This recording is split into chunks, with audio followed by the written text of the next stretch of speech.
So is this a final event? 1, 2, 1, 2. How's my hair? Scariest thing I've ever done. Bungee jump. Surfing with sharks. Cliff jumping. Probably jump out of an aeroplane. Flying in an FA-18 Hornet with the Blue Angels. Yeah, I'd have to say sailing through the Southern Ocean. Being on board a boat while Pete Belly is steering in the Southern Ocean. Scariest thing I've ever done? Probably racing in JBay. Here we go. Water in. I'll drive from here. Racing here. Racing. Stand by. Turning. Go wing. Don't fly too high. Dig it, boys. Woo. You're right. Slow down. Let's go. You ready? Overlap. Like this? Come on. Yeah, boys. I have to be more serious, you mean? Go. Oh, you want some excitement? It's all about the show, lads. Down the barrel, you reckon? What a great show it is. Sail GP. Season 2. Showtime. Nailed it. Day number 1 of the Australia Sail Grand Prix in Sydney, and everyone now looking for that sweet spot. The start line of a Sail GP race is a very fast-moving, dynamic environment. Aussie's hooked. Killing 9. The drivers have to be hyper-focused. If you are not 100%, you're going to have a major.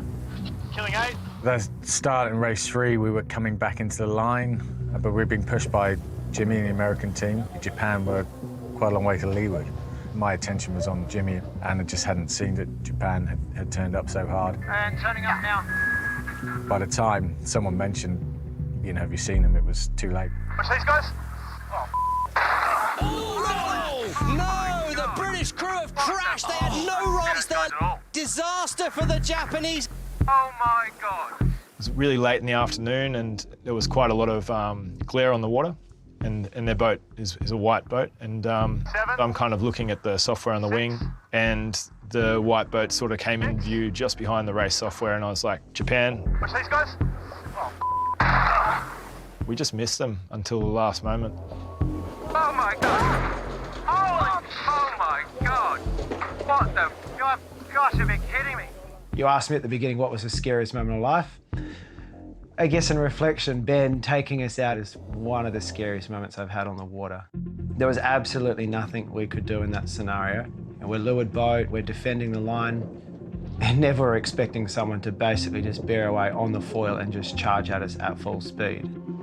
I was literally head down, just setting my wing up ready for the speed build, and then the next thing we knew, there was a boat on top of us. It happened so fast, and, you know, we were sat there ready to rip and have a great race, and then suddenly we were sat there and we were sinking.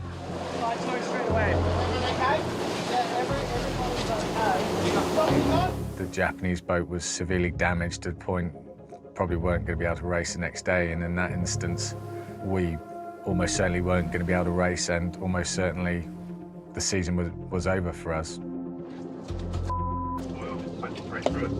Approval to sail withdrawn by organising authority, the guilty vote. End of season. It's definitely up there with low points, in my career at least. I'm not particularly good, I have to admit, in those moments. I'm not an oh well, never mind, next time kind of guy. So, yeah, it hurts. Hey, mate. Hey, mate. I don't know what to say. I'm so sorry. You didn't see us, did you? No, no. Just didn't see it. That's all right. Yeah, right. Well, no one got hurt. Yeah, That's what makes it everything right. Yeah, everyone's okay. Yeah, no, I appreciate it. Shocker. So I sent an email saying whatever of our kit you need, just take it. So. appreciate it. Yeah. Thanks. Yeah. All you can do after that, you just admit you were wrong, and I think Ben did the really classy thing by offering the boat for them to sail the next day. I think he felt terrible about the situation. Here we go. Token effort. Here we go. I know he wants to win and will do what he can to win, but, you know, when we're on land, we're all just nice guys who, you know, have a lot of respect for each other. Tell us what you need. Well, yeah, definitely need help. Ben's response was exactly what I would expect from Ben, you know. I mean, he's a fierce competitor, but he races fair. To me, it's typical Ben Ainsley. Well, you're going to use our boat, right? Is that really the case? Yeah. Yeah. Really? Yeah. I think we were all pretty shocked that we were going to be able to sail the Brit boat, yeah. You know, that incident meant that they were effectively giving up their opportunity to win the circuit for a whole year of work. So, you know, it was an incredible gesture, and I'd like to think that we went out and did it justice the next day. Nathan is an extremely confident sailor. Whatever boat you put him in, he's going to back himself to the hilt. But on this day, he was in a borrowed boat, in the British boat. He couldn't drive it like he stole it. I think if you asked Verstappen and Perez to swap their Red Bull F1 cars, I'm not sure they'd be brave enough to go into that first corner at full speed. So for Nathan and his crew to do that was pretty impressive. Race number 4, 7 boats on the water, is all on this last upwind leg. And it looks like that new boat is going well for Japan. How are they looking on the ley line for this final turning, Mark? Here we go, tight manoeuvre. Burling, he has the rights to turn on the inside. It's going to be close. Outridge coming in a lot faster. Tries to slide around the outside. New Zealand must keep clear. New Zealand, oh, there's going to be a protest on that one. Penalty New Zealand relative Japan. Penalty New Zealand relative Japan. And they are going to drag race it to the line. The Kiwis have the lead, but waiting for the penalty, and it comes on the Kiwis, which will hand race 4 to the Japanese. So race number 5, it's going to be a little dicey. Japan, Spain, New Zealand, the USA, they're all trying to earn enough points to go into the final race of the day. And it's Jimmy Spithill tries to dive inside the Spanish boat here. As they, oh, it's going to be a penalty on Phil Robertson. Surely has to keep clear. Penalty Spain, relative and the penalty on Spain for not giving way. And meanwhile, Japan is running away with this race. So it'll be Japan, Australia, and New Zealand going 1, 2, and 3. Japan couldn't have done any more. Sailing on another team's boat, they record 2 wins, but just not quite enough to make the final. But for the fans of the green and gold, all eyes are on one F50. So we have reached that point. It is 1 race to go. The top 3 boats will be Australia, USA, and Spain in 1 race for the title. It's going to be tight between Australia and the USA. Wow, how did the USA get through there? The pole position perfectly lined up for Tom Slingsby on board. Australia is going to be tight. Watch them turn down. Their gun's clear. Jimmy Spithill on board the USA. Perfection. But it's going to be Tom Slingsby at a faster angle that I think can get round him before Mark 1. It's winner take all. Slingsby going head-to-head with Spithill. Wow, just in time for Tom Slingsby on board the Australian boat there. He was over 90 kilometres an hour, right on the edge. We know that we're very hard to beat if we get off the line. We know that if we're first to Mark 1, no one's going to catch us. Tom Slingsby in great control. Another mistake by the Spanish crew. They're off the foils. Keep trying, keep trying. If you're not pushing 100% in these boats and all the racing, you're going to be rusty. We got to that final and we were bloody rubbish. The Spanish have fallen off. The Americans are trying to track down Slingsby, but gate number 6, it is still the Australians trying to push the pace. As things stand with Australia and the USA, they would book their places already in the grand final in San Francisco. The Aussies won in Plymouth. They won in Denmark. They won in Cadiz. And here comes Tom Slingsby and the Flying Roos. They will win in Sydney. Leading going into San Fran's nice, but none of it matters unless we perform in that last race, last 15-minute race in San Francisco. The Australians win their home event. They're 2nd in a row. They're 4th for the season, and they are looking really hard to beat. The SailGP's Female Pathway program is getting these athletes on board. This is a set of eyes they've never had before. The Women's Pathway program has rapidly progressed in this, its first season, and the contribution of female athletes to the team's overall racing performance has been a real game changer. Coming down. Nina Curtis, take a bow. She was calling the overlap with the American boat coming in there, and that is why the Australians are leading this race. With every event that we're on board, we're, being more integrated into the team and taking a lot more responsibilities. 15 to boundaries. Take it up there, board down. These guys have been sailing together for so long, and so, finding space in my position has been a little bit of a challenge. But I feel like my position on this boat is making sure that there's nothing falling through the cracks and just being that person that can catch anything. Just tap me on the shoulder. Make sure he's got it. And I think also you can say whether we're bow forwards or bow back on the cross. I won't shut up until you say copy. What she's brought to us on the water is a sense of calmness. When she speaks to us, she's painting the picture so clearly. JBR stuck, JBR down. She's telling me where the other competition are, what they're doing.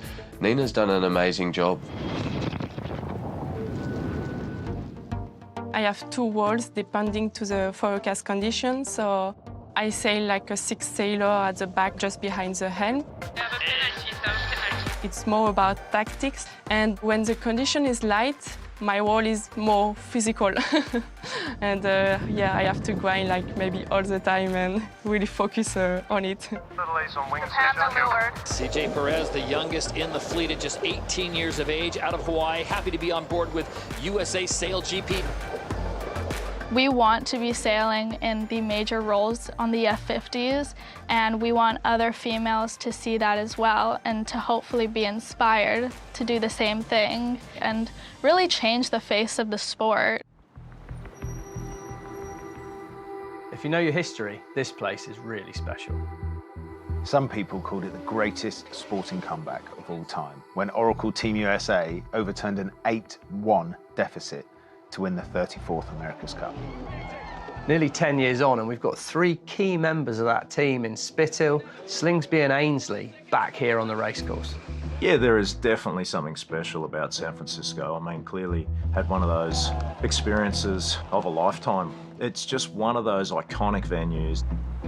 The rules are clear. After 5 races here in San Francisco, the top 3 teams in the championship will go into the grand final and race for the $1 million prize.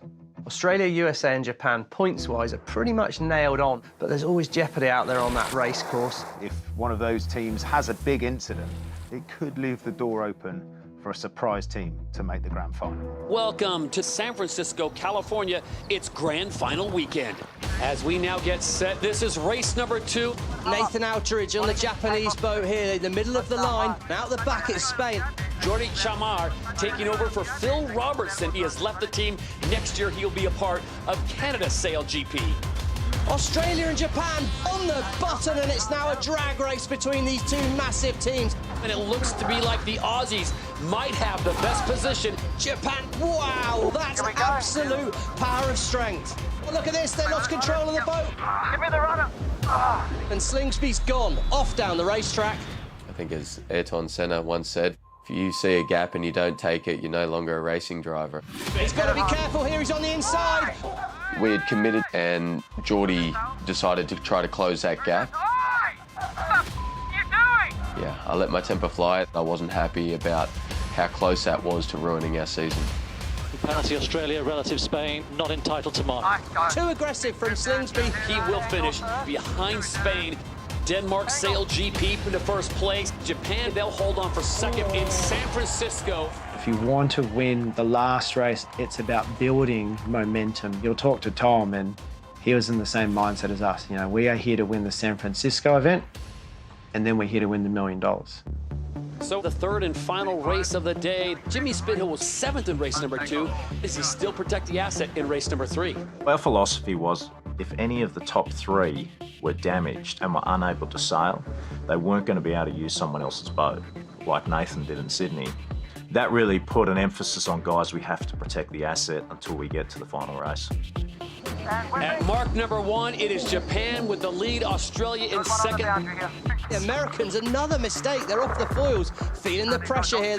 I just feel like, you know, what Jimmy did was the wrong call. You can't just flick a switch and go from, oh, I'm looking after my boat to now I'm going to win. Look after the asset after the finish. Race number 3 will go the way of the Japanese, and look at that speed as they cross the line. Very well sailed, everyone. In San Francisco, there's more than one title being fought over. Alongside the Racing Championship, a parallel leaderboard has been running for the Impact League, a competition for the teams and their purpose partners that rewards positive action and real efforts towards meaningful change. We lost 3 points on our strategy because we didn't all do the how now. A great initiative. The Impact League is based on behavioural science. We know that athletes especially love competition, and so it accelerates change. We have 10 criteria based on our sustainability strategy. Things like innovation, travel, food, using their voice, collaboration. They're really like critical parts of everyday life and sustainability. I've spent so much of my childhood on the ocean, you know, whether it's through the sport of sailing, out surfing, fishing, diving, just seeing how things degrade so quickly. You know, we really want to do everything we can to look after it for future generations. Live Ocean's a marine conservation charity that Peter and I founded, so that's really where the work started, understanding how we could use our profile to help the issues the ocean's facing. The partnership we've had with the New Zealand Sail GP team has been so powerful. It's provided us with a real platform to take forward the message of ocean restoration and protection. From the inception of the Impact League, we really wanted to try and win, and yeah, that's really been about looking at every single detail. First one's really trying to reduce our use of cable ties, so we've replaced them all with reusable Velcro. Lots of little things like the chase boat driver really being aware of how much fuel they're using on the water. Boats obviously are going in salt water every day, so when they come back out, you have to be washed down. We've done some nifty little things to try and reduce the water, and that's been now implemented fleet-wide. We want everyone to understand athletes need to do more. They can be great at sport, but they need to be ambassadors for the planet, for making our sport better, for social sustainability. And athletes in sport really can inspire change.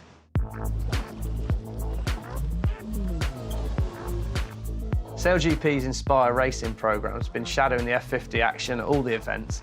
It's a real chance to see the best young foiling talent.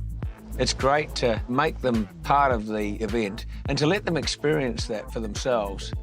And that way they really get to see these top professional teams in action. It creates, I think, the stimulus for them to then say, OK, that's really what I want to do. It's been really special this week, meeting Jimmy Spittle and Team USA, and also seeing CJ. Where she is now, it just makes it seem a lot closer, and really, really special to be here with everyone. There's no doubt in my mind that we will see an athlete out of the Inspire program racing these boats. For the first time, we've actually got a legitimate pathway for these younger guys and girls to come through and aspire to being on these Sail GP rosters. I love speed, love foiling. I think that would just be the absolute ultimate. The final day in San Francisco.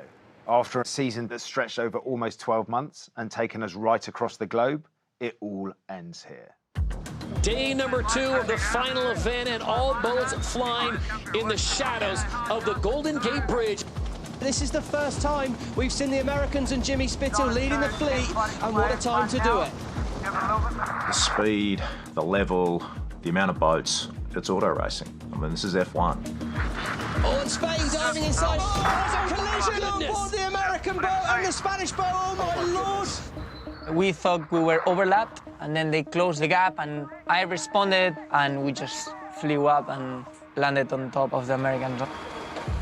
It was quite a tough moment. It was like, I made a big mess. What insane. That was scary. It was about that far from your shoulder, Jimmy. I thought, wow, there's a real chance we're out of this final. So it will be the Kiwis that get the win in race 4, despite all the drama with the Americans and the Spanish. We couldn't write the script. Jimmy Spittle's USA team seemed to have had bad luck by the bucket load all season, and now here we are, final day of racing, and their place in the grand final is really in danger. Just sit this one out, get the boat ready for the final. I'm going to take the one bolt out. It was clear we were missing a large part of the boat. We need to be in the position to go out and race this final race and have a shot at winning. All done. Let's go. Jimmy Spithill and his crew have had more comebacks this season than Rocky Balboa. There is no way they are not racing in this grand final. There's $1 million on the line and the biggest title in the sport right now. You know, you get given this one opportunity in 12 minutes to punch above your weight. Clearly there's a lot of pressure. You know, you got your hometown event, live TV for $1 million. If I'm honest, I'm a little scared that Jimmy might actually pull this off. So season 2 comes down to this: one race, $1 million. Here we go. Great positioning by Spittle. Tom Slingsby will be where he wants to be. That's the umpire's boundary penalty, Japan. Oh, they're going to have to follow the other two in. Unforced error. That's unbelievable by the Japanese crew. It's tight at the top of the line. They're going to try and block it up at the top of the line. Penalty Australia as well. Japan behind USA, delayed starter Australia. I remember thinking to myself, I can't believe you stuffed this start up. It's the $1 million race. You had Nathan, you had Jimmy. What have you done? Spittill's got the break here. The leader at Mark 1 will be the USA. Americans need to stay tight at the next gate. Big ease on the roundup. Outridge is working wider. Tom Slingsby, he slings the boat around the mark. Look at the speed difference here. It is Australia, the defending champions, who have moved into first. And I've just got breaking news. The race has been abandoned because there's a whale on course. In line with SailGP protocol, we have stopped racing to allow the whale to pass through safely. It's another chance to roll the dice.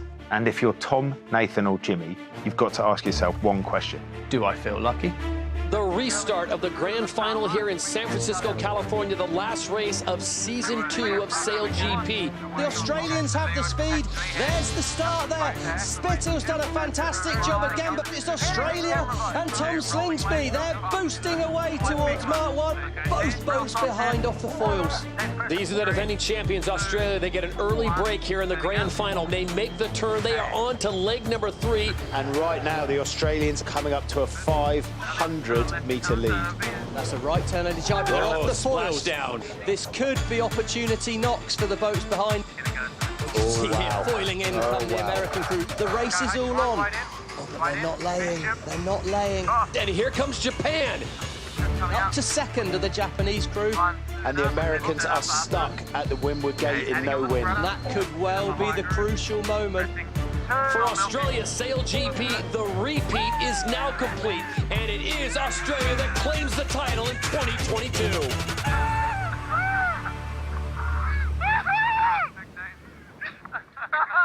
Look, I did say I'd prefer to be lucky than good on a day like today, and it felt like we got a bit of both. So, yeah, it's just such a good feeling to do it like that. The grand final placings confirm the overall season championship. Ben Ainsley's GBR team just off the podium in 4th. Jimmy Spittill's USA 3rd. Nathan Outridge's Japan in 2nd. And Australia's SailGP team, led by Tom Slingsby, back-to-back champions. All season, Tom in the Australian team has been the benchmark team. All we can do is really just pay respect and, you know, what an incredible job. I feel like SailGP is the top competition in the world, and for Australia to be on the top step of the podium, yeah, I'm just so proud of us, our team. SailGP is phenomenal. It has rewritten how we view the sport. So season 3 just round the corner. Where else would you rather be? Next time on The Spirit of Yachting, a true offshore classic, the Rolex Giralia.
June 18th, 1940.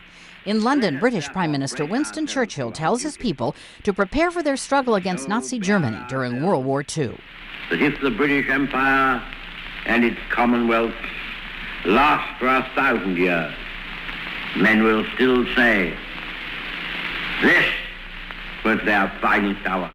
1815. France's Napoleon Bonaparte meets his final defeat on the battlefield. He and his forces are beaten by British and Prussian troops at the Battle of Waterloo in Belgium. The defeat forces Napoleon into exile for the second and last time. 1812. The United States declares war on Britain just decades after winning its independence from London. What becomes known as the War of 1812 lasts more than 2.5 years. 1928. Amelia Earhart becomes the first woman to fly across the Atlantic Ocean. The aviator completes a non-solo flight from Newfoundland, Canada to Wales in about 21 hours. 1983. It was a great day for you. You should have been up here. Astronaut Sally Ride becomes America's first woman in space, blasting off aboard Space Shuttle Challenger. And 1942. Singer-songwriter Paul McCartney, former member of the rock band The Beatles, is born in Liverpool, England. Today in History, June 18th. Camille Bohannon, The Associated Press.